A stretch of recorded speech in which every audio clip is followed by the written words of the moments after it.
everyone, welcome back to my channel. This is the third video of the series Data Structures and Algorithm, where we will be diving deep into one of the most fascinating concepts in programming called recursion. Today's episode will mainly focus on types of recursion. 皆さんこんにちは。データ構造とアルゴリズムシリーズに戻ってきてくださりありがとうございます。このシリーズの第3回目のビデオでは、プログラミングにおける最も魅力的な概念の一つ、再帰について詳しく説明します。本日のテーマは再帰の種類です。Recursion is a core idea in computer science. It's widely used in problem solving, especially in algorithms, for tasks like sorting, searching, and also when you're working with data structures like graphs and trees. Understanding various types of recursion will not only help you to write efficient codes, but it will also strengthen your foundational knowledge for competitive programming, system design, and software development.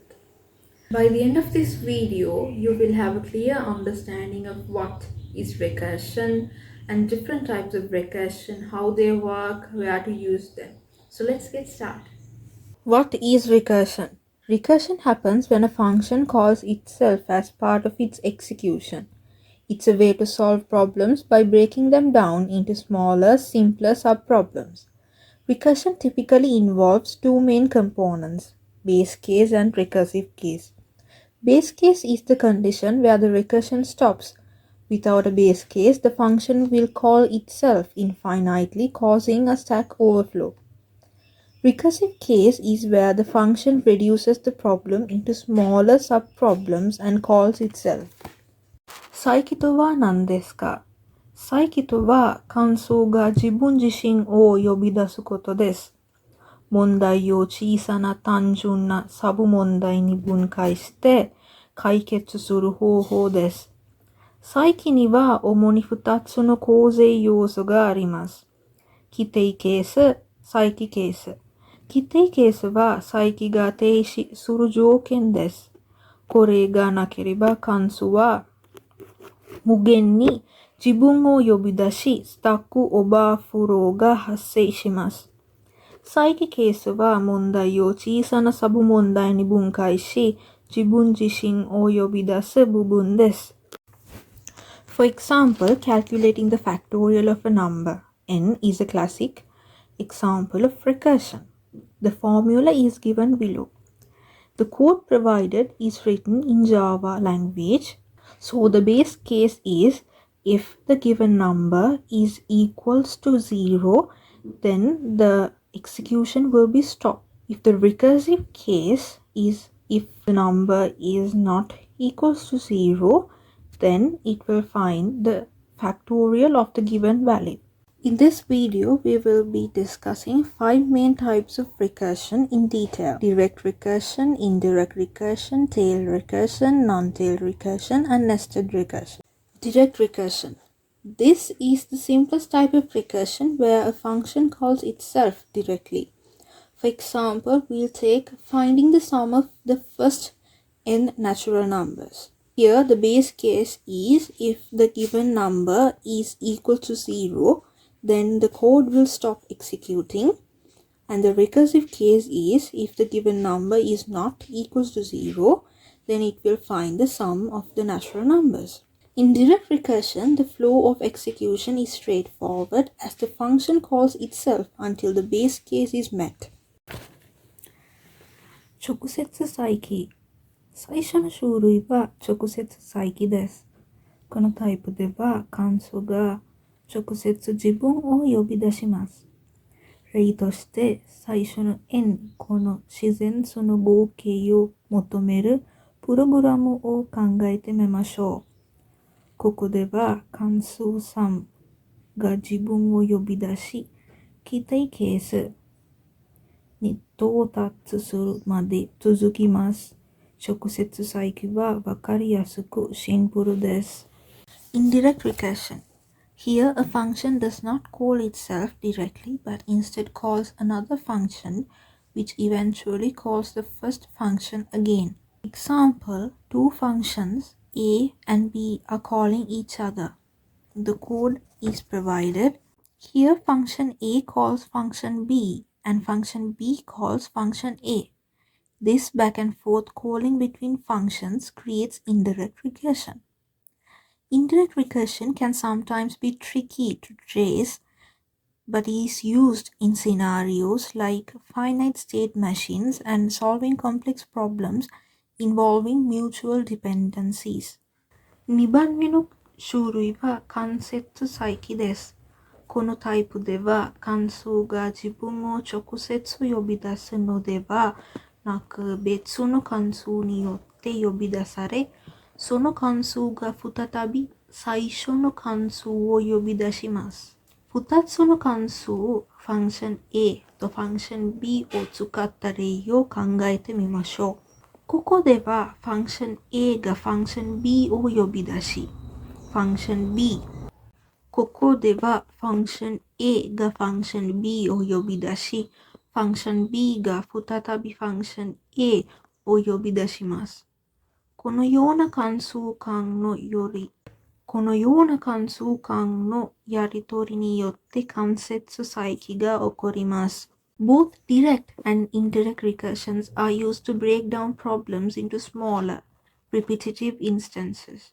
However, direct recursion relies on the original function, while indirect recursion depend on multiple functions.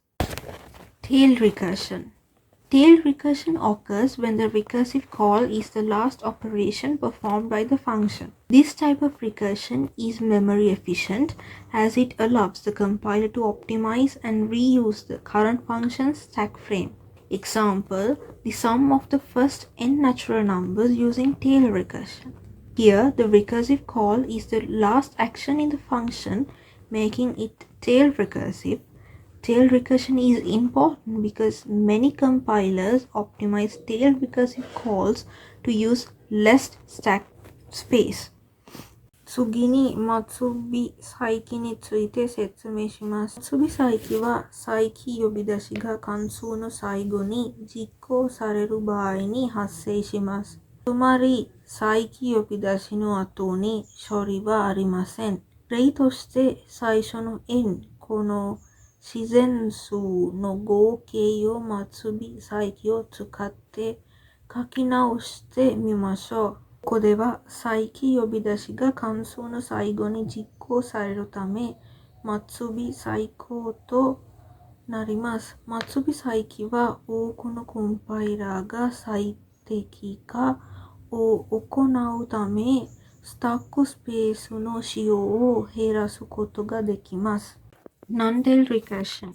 In non-tail recursion, the recursive call is followed by an additional operation. This type of recursion requires more memory because each recursive call has to wait for the result of the next call before completing its own operation. Example is transversing a binary tree in order transversal. This non-tail recursion is commonly used in tree and graph algorithms. 末尾再帰では再帰呼び出しの後に追加の操作が続きます。このタイプの再帰は各再帰呼び出しが次の呼び出しの結果を待つ必要があるため、より多くのメモリを必要とします。例は二分岐の操作、順序操作。これはツリーやグラフのアルゴリズムで一般的に使用されます。Nested recursion. Nested recursion occurs when a function's parameter itself is a recursive function call. This is the most complex type of recursion and is rarely used in practice due to its high computational cost. Example, Ackermann's function. The code is provided, and this type of recursion is often seen in theoretical computer science and mathematical problems. 入れ子再帰。入れ子再帰は関数のパラミータ自体が再帰的な関数呼び出しである場合に発生します。これは最も複雑なタイプの再帰で、高い計算コストのため実際にはほとんど使用されません。アカーマン関数。このタイプの再帰は理論的な計算式、科学や数学的な問題でよく見られます。Applications of recursion. Recursion is used in mathematics, data structures, algorithms, and dynamic programming. 再帰は以下のような場面で使用されます。数学、データ構造、アルゴリズム、動的計画法。Let's summarize today's episode. Recursion is a powerful concept that divides problems into smaller subproblems. The 5 main types are direct, indirect, tail, non-tail, and nested recursion. Each type has its unique use cases and benefits. Understanding recursion is a key to master algorithms and efficient problem solving. まとめましょう。再帰は問題を小さなサブ問題に分割する強力な概念です。主な5つのタイプは直接再帰、間接再帰、末尾再帰、非末尾再帰、入れ子再帰です。各タイプにはそれぞれ独自の使用例と利点があります。再帰を理解することはアルゴリズムと効率的な問題解決を習得するための会議です。最後までご覧いただきありがとうございます。次のエピソードでお会いましょう。Thank you for watching. See you in next episode. Bye bye.